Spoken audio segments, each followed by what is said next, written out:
Unapoota unaoga ndotoni, hii ni ndoto nzuri sana kwa sababu inaashiria utakaso, inaashiria kusamehewa.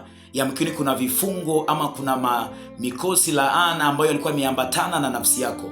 Sasa unapoota unaoga, maana yake ni kwamba unatakasika, unatakaswa. Yawezekana ni vifungo vya kifamilia, yawezekana ni vifungo vya majini, mapepo, yawezekana ulikuwa umesumbukwa na matatizo mengi sana ya kiroho, yawezekana ulikuwa kuna vitu vingi sana ambavyo vilikuwa vimefunga maisha yako, vimefunga uchumi, vimefunga ndoa yako, vimefunga kila eneo la maisha yako. Sasa yawezekana umefululiza katika maombi ama umepata neema hiyo ya kufunguliwa kiroho. Ndio maana kwenye njozi zako unaota unaoga.